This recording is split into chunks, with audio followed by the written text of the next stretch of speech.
Haha, come on. Let's go, you guys. Let's go. For me, this is the game I've been waiting to see throughout the entire preseason period. It's not just about winning. It's about winning in style. I want to see the improvements in the team. I want to see new understanding from players. I want to see the attack getting better. I want to see players stepping up and showing a better understanding of playing football in the system, because as Chelsea fans, it does feel like Tuchel has worked with constraints, which I think is fair for all of us to admit. However, when he has maybe a few more players now added to this type of formation and system, what more can it do, and what does the real system look like?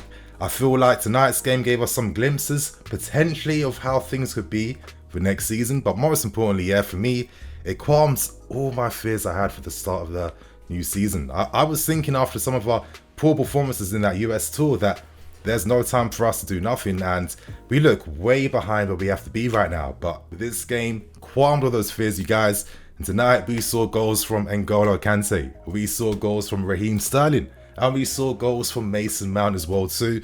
All our most influential players influenced the game by getting us the goals. Now, in today's match for you guys, I'm going to be doing things a little bit differently.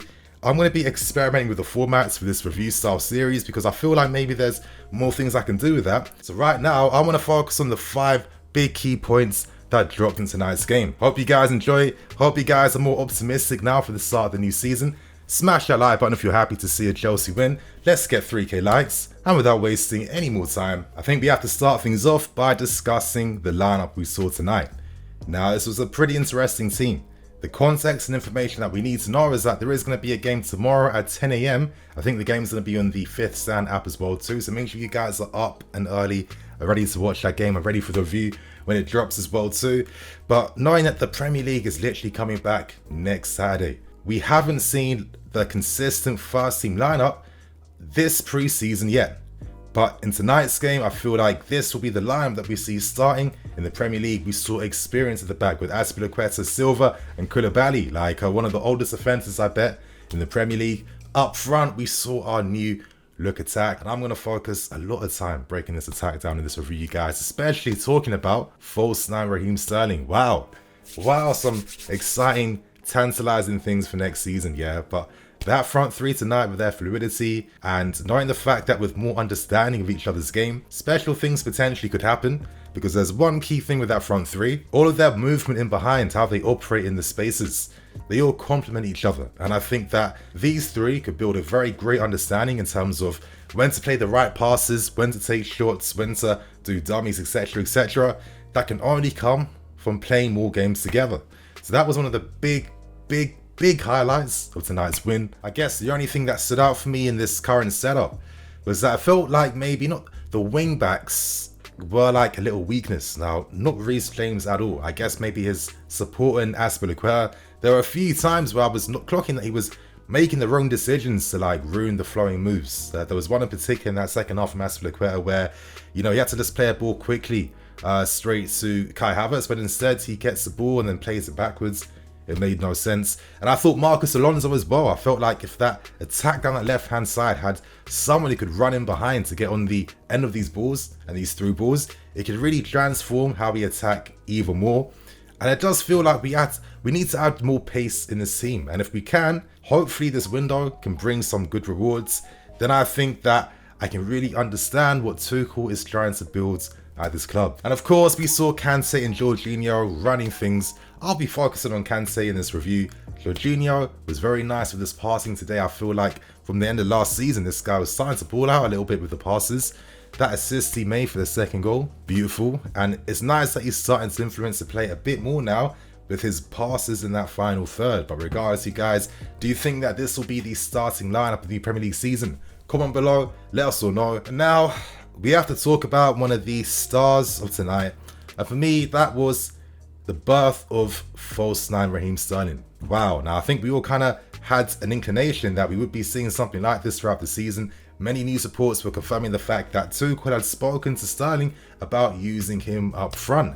But I guess now, seeing it live after 90 minutes, we can really understand, is this the answer and solution that Tuchel has been calling for since he took over? There have been many number 9s that have played here, many number 9s All very good ones, I don't care what anyone says, every single one was good, but they just don't really complement what we're trying to do. When I saw Raheem Sterling playing tonight, I was like, oh, now I'm starting to deep it. And it got me thinking, oh, now I understand why Pulisic was tested as a false nine at times. And it's a shame that he couldn't really fulfill the role properly, but who knows what could happen with more time. But the beautiful thing about Sterling playing false nine was watching him drop deeper, watching how we were able to quickly transition from having like maybe 4 up front to 5 up front. Raheem Sterling is like creating overloads whatever side he's dropping to receive the ball. If you want wide rotation options now, you have another option there now with Raheem Sterling drifting to that left hand side or that right hand side too. And the sick thing about Sterling dropping deeper was that Havertz, I feel, can play in a role that maybe suits him a bit more, where he has more license, not only affect the game off the ball, but affect the game on the ball as well too. Cutting inside with that left foot, linking up and combining with the wing backs as well too, and of course showing one of his best traits, and that's his late man, ghost man runs inside the books. He's never been that traditional striker that can hold players off. That is not his game. But by having Sterling there, you've got Havertz coming from that right hand side. You've got Mason Mount who's able to break the lines, get inside the box as well too, and influence things. And the sick thing about Raheem Sterling is that not only does he have that incredible close control, not only does he have that low sense of gravity as well, but in terms of picking up positions, this guy is perfect at that, and he has the speed to quickly find himself in positions that other players can't get into in enough time. I just think that the fluidity we saw from that front three in particular, with Raheem Sterling being like the glue of that final third, I really think it kind of transforms a lot of chances being made. I feel like we created a multitude of different chances. It was nice seeing the understanding of the front three starting to grow and blossom. I said at the start of this review it wasn't perfect, there was a lot of misplaced passes or shots at the wrong time. But I mean, it's like some of the first 90 minutes full that some guys have played during pre-season. And it's like only the second time that this front three has played together. But if this is what they can do against like a mid-table type of like top level team, then with more time and understanding, I think, wow, things get even more exciting. That goal he scored kind of summed up and typified what he did. He gave us glimpses of that goal as well too. Beautiful play on the left-hand side with Mount, Alonso and Raheem Sterling. Mount, I'll get onto this guy later, plays a nice cute pass into Sterling, who, you think, what's he going to do? He just quickly flicks that ball ahead of him. And for me, the right technique then was to open his body up and just hit that around the sides. I feel like that's been his finishing at times, can maybe let him down. He still knows how to put that ball in the back of the net. And in terms of the advantages he gives us tactically, if he's dropping into midfield or out wides or moving up front, wow. I guess I have to say thank you, Pep Guardiola, for creating a false nine beast. It's mad what Sterling can potentially do throughout this season, you guys. So now, let's move on to the next point. We have to talk about Mason Mount.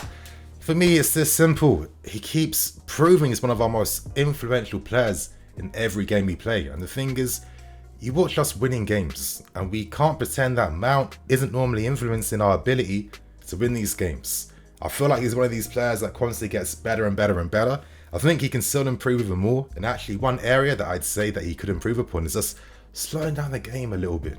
Maybe adding some more variety in terms of, that chance creation as well too. And what I mean by that is, a lot of times when he's playing that low-driven cross across the goal, it's the same power. No matter if that ball's being played closer to a teammate or further away, it's still that same power, boom. If you see that final goal from Hudson-Odoi, for example, there's a reason why this guy's efficiency in the final third is stupid.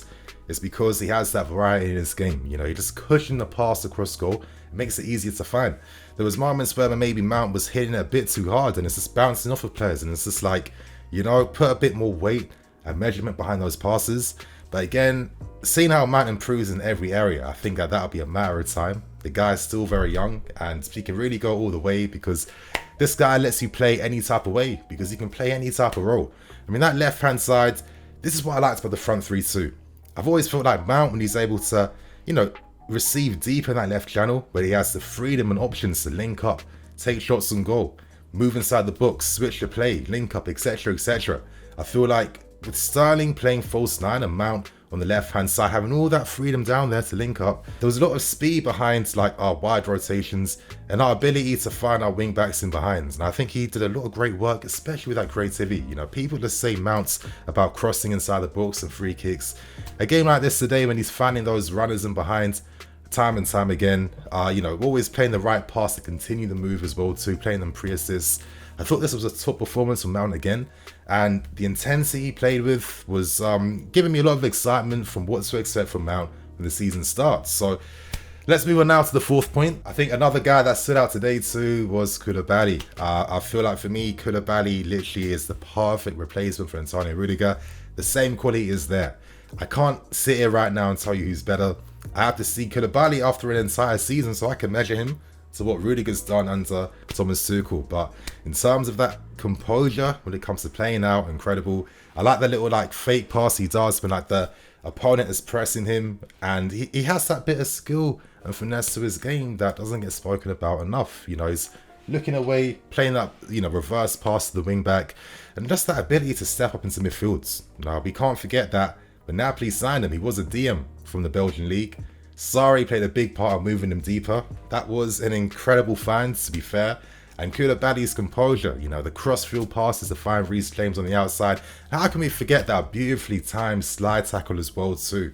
Now, he's a strong, sturdy guy. He's not that as aggressive as Rudiger. It's fun to watch as Rudiger, but this guy is a world-class player. It's abundantly easy to see the recovery pace, the composure to play out from the back.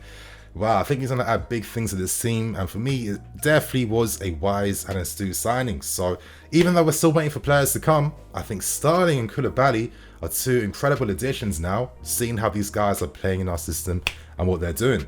So right now, we end things with the final point, and I have to say the intensity of our game was so impressive throughout. Now, compared to how we played against Arsenal to now, yes, I understand the opposition, but you have to understand that our fitness is a lot better now. You know, we saw some of our best players playing together. Other preseason games in that US preseason tour, Tuchel has to spread out the minutes so everyone gets that fitness back. So it's nice that we could be a bit more focused for a game like this. Only 7 players on the sub bench as well too. But wow, the way we suffocated Udinese in their half. This is the Thomas Tuchel football I know. We weren't seeing that in those other games, and you could tell that our ability to close down, counter press just wasn't there in those games, and that told me straight away, okay, I can't get too mad because these guys just ain't ready now. But now this game showed me that they are. I mean, Udinese couldn't get out their half, and that's the beautiful thing about our system. You know, it kills opposition teams' counterattacks. A few times Udinese got in behind. I feel like with greater, tighter work with how the front three press and obviously the intensity of the midfield. I thought Jorginho had a great game, but there was like 3 times Prayer must have just went past him, and it's just like, okay, you can't let your man beat you 3 times like that. But our pressures were unrelenting throughout the game, and the intensity continued from the first half to the second half, and for me that's a big positive sign. There was no drop off. You know, for a team like us, our intensity is so key. It's how we won the Champions League basically, and it's just like, with the options and the ability to use 5 subs in the Premier League, if we can add more quality, better use the quality we have in this team existently as well too, and maintain that world-class fitness and counter pressing and tactical nous this team has, then, you know, with a club like us, you can never rule us out for nothing.